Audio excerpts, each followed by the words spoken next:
হঠাৎ কইরা মনে হইলো যে মিষ্টি খাইতাম, তো কিতা করার আছে, বারই তো পারলাম না যে মেঘ এর উপরে নাই আবার ময়দা, গরু আবার নাই ঘি, তো আটা দিয়ে কিরকম মিষ্টি বানাই আজকে আমি ওটা শেয়ার করবো। তিনের মাঝে লইছি আমি 1 কাপ পরিমাণ দুধ, আর 1 কাপ থেকে কিছুটা পরিমাণ কম লইছি আটা, আর এর মাঝে 1 চামচের মতো লইছি বেকিং পাউডার।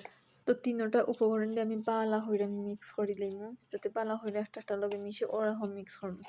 এগুলো বালা হইরা মিক্স করা হয়ে গেলে আমার মিষ্টিটা পারফেক্ট হইব।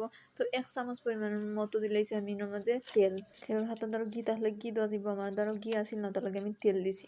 তো আমার ফুল উপকরণটা মিশানো হয়ে গেছে, যে সময় দেখবো আধ দিয়া টিপা মারলে ওরকম হয়, তো ওই গেছে আমার ওটা শুকনো উপকরণটা। আর অন্যদিকে একটা ডিম ভাঙ্গা রাখি দিছি একটা বাটির মাঝে, আর অল্প পরিমাণ পানি দিয়ে এটা ভালো করে মিক্স করে দিয়েছি। হইরা আমি দুধ আর আটার মিশ্রণটার মাঝে অল্প পরিমাণ দিলেছি, দিয়ে আমি ওলাহানে একটা নরম ডো বানাইছি।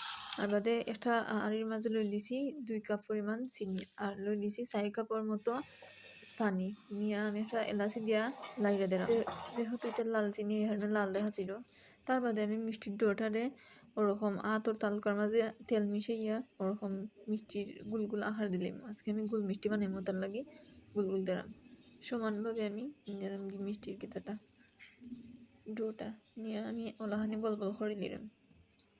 এরকম টেকনিক ফলো হইরা বানাইলে এত মজা হয়, মিষ্টি একবারে পারফেক্ট দোকানের মিষ্টির মতোই হয়। আর এর লাগে যা যা হয়েছি সব পরিমাণটা ঠিকঠাক হইব, তো একবারে পারফেক্ট হইব। তো আমার মোট হয়েছে এর মাঝে 7টা মিষ্টি।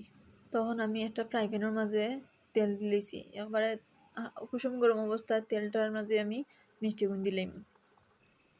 আর নাইলে মিষ্টির ভিতর হইতো না, যদি বেশি গরম হয় মিষ্টির ভিতর হইতো না, আর সাইডে দিয়ে ভালো হয়ে যাব, মিষ্টি ফুলতো না। তার লাগে আমি হালকা আঁচ দিয়া কুসুম গরম তেলের মধ্যে আস্তে আস্তে মিষ্টি গুণটা বাজি নিলাম। তো আমার আস্তে আস্তে মিষ্টি গুণটা যে সুন্দর হইরা ফুলের, তো ওই জিরো আমার মিষ্টি ভাজা এগুলো যত পরিমাণ নিয়ে যত সময় নিয়ে বাজাইব অতই ফুলবো, আর এতই কালারও সুন্দর আইব। ও তার লাগে একটু মনোযোগ দিয়া একটু টাইম নিয়ে বাজলে মিষ্টি গুণটা পারফেক্ট ভাজ হইব, আর দেখতেও সুন্দর লাগবো। প্রায় ওই গেছে আমার মিষ্টি ভাজা, কিন্তু তখন আমি লামাইয়া আমার উত্তরাইল চিনি শিরার মাঝে গরম অবস্থায় দিলাম।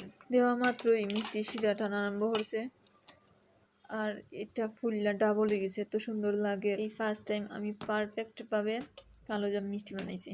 ফার্স্টে লাগছে যেটা তুরা, বাট এটা এখন পানি টাইম না, মানে মিষ্টির শিরা টাইম না, একটা দুইটা হয়ে গেছে, ওলাহানি ডাবল হয়েছে। তো হয়ে গেছে সারা রাত আমি শিরার মাঝে রাখছিলাম, তার বাদে আমি উপরে দিয়া দিলে আমি শিরা, তখন আমি খাইটটা একটা দেখাই ওইটা কতটা পারফেক্ট হয়েছে।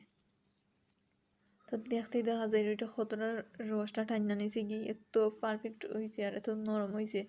তো যারা যারা ভালো লাগে মিষ্টি খাইতে, ওরকম ময়দা না থাকলেও কি দিয়েছে আটা দিয়েও মিষ্টি বানানি।